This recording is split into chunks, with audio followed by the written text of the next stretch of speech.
invaded on Jerusalem in 587. That's when Jerusalem fell. From that point, Cyrus had began to reign in power in the Archemedic Empire. He had begun to come into power. So he was already establishing rulership with his son Cambyses throughout Lydia, Egypt, Ethiopia, and India. But Nebuchadnezzar was ruling in mainly in Babylon and reigning over the Israelites. So over time, he fell out of power. He died, and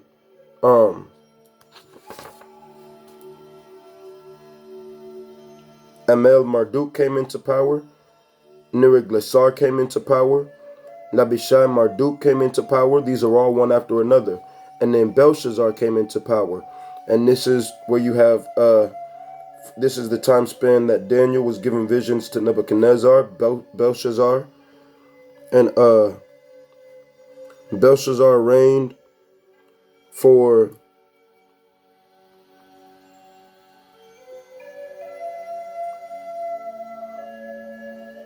and Belshazzar reigned until 539. And then that's when Cyrus came into full power, into full rulership. So he reigned over Babylon as well as Lydia, Medes and the Persians, Egypt, Ethiopia, and India.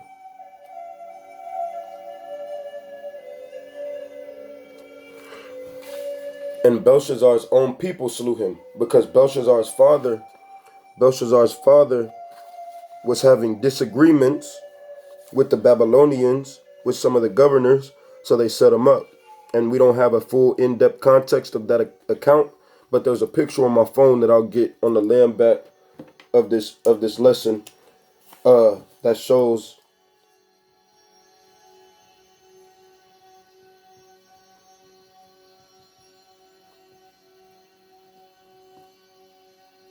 Belshazzar being slain.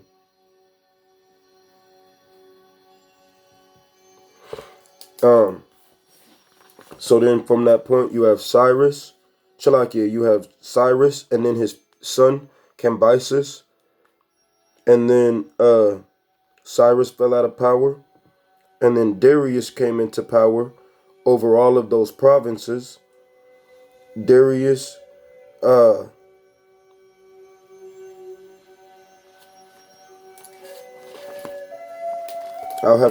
I'm not sure if Darius was slain or if Darius died of a natural death, but I'm thinking he was slain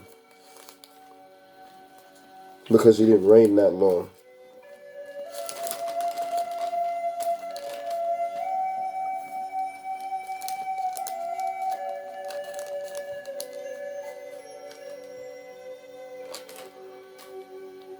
Yeah, Darius the first received the kingdom at 62 years old. So he was 62 when he received the kingdom. So this is around 488 BC. He received the kingdom. And then Salakia.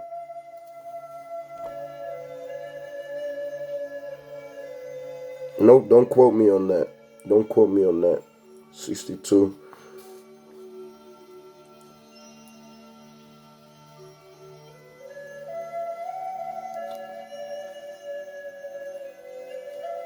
Darius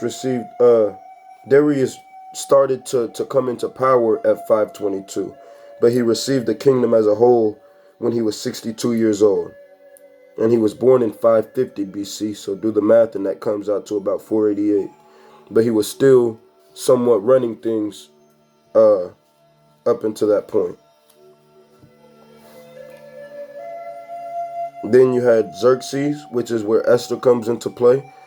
Yahweh willing, I'll make a lesson on that next. And Xerxes' name was also Ahasuerus, and that's where Mordecai came into play. And they were in the king's temple while the Israelites were rebuilding. And you also had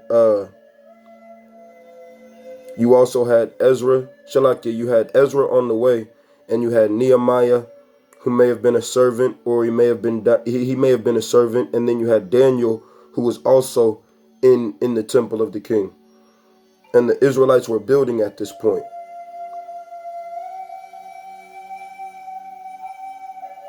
And they were being harassed. They were being harassed as well. So during certain points of time, it was being halted. And I think from Xerxes the first to Artaxerxes is when the building was halted. I'm pretty sure that's when I had said in the scripture, and it gives an account of that.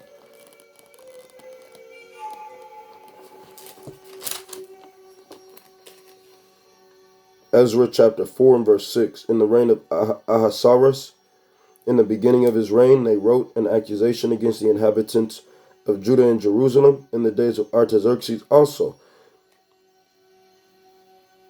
Bashal, Mithradeth, Tabel, and the rest of their companions wrote to Artaxerxes, king of Persia, and the latter letter was written in Aramaic script and translated in the Aramaic language. So they had tried to stop the building from Xerxes to Artaxerxes. The building of the temple was halted. And then that's when Ezra chapter 5 came into play, and Zechariah and Haggai began to prophesy, and the spirit came on them to continue the building. And then you had Ezra coming on in a short time period, around 460, around 445. But he may have came before that. Yeah, he may have came a little bit before that.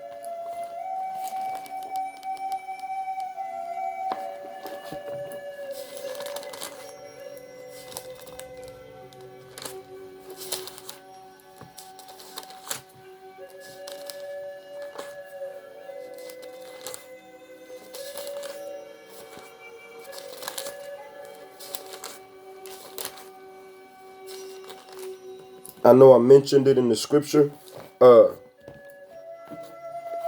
I'll clear that up as well.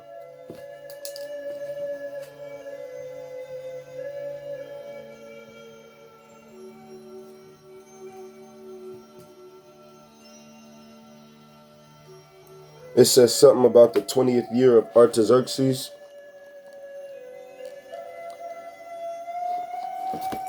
I really want to get it now because I'm thinking of it.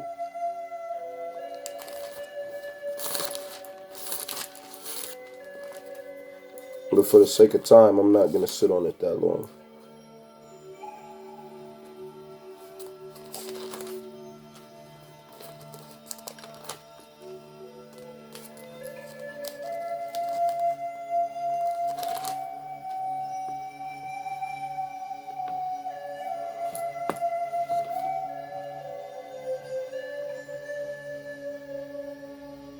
Seventh year. In the 7th year of Artaxerxes. Ezra chapter 7 goes into it.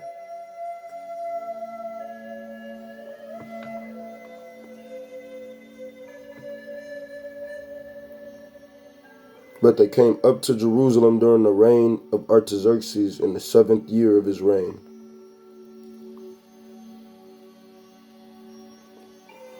And Ezra came up in the 5th month of the 7th year, so that was around 458. And that's when Ezra came up.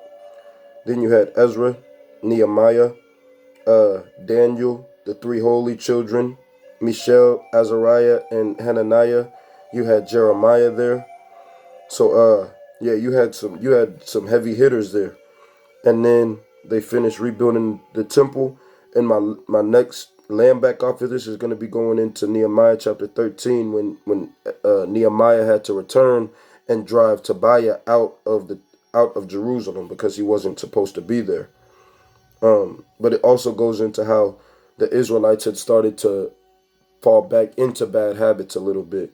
So I want to touch on that simply because there is further edification on it.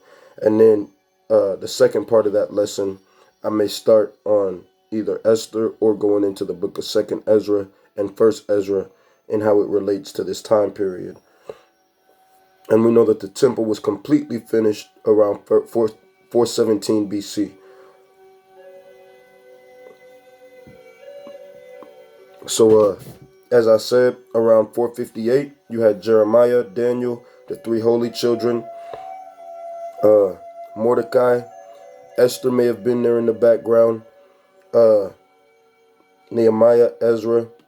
Um, some real godly men, you know. But like I said, I just wanted to get a time lapse of that simply to clear it up. You know, when you read the scripture, you can have somewhat of an idea of where the other Israelites were during this time. So as always, I hope this lesson was edifying to y'all. I'm going to end as always by giving infinite honor, glory, and praise to Yahweh, Bahasham, Yahweh Shai, Bahasham, HaRakakwadash, Barakatah Yahweh, Barakatah Yahweh Shai, Barakatah Yahweh, Barakatah Yahweh Shai, Barakatah Yahweh, Barakatah Yahweh Shai, Bahasham, HaRakakwadash. Double honors to the elders and apostles of Great Millstone who teach and rule well. Shalom to the Akim and Agwafiam out there learning along, doing your due diligence and making your calling of election sure. Shalom wa ahab wa kabawab to you all's household. Until next time, shalom wa DTA abad babab.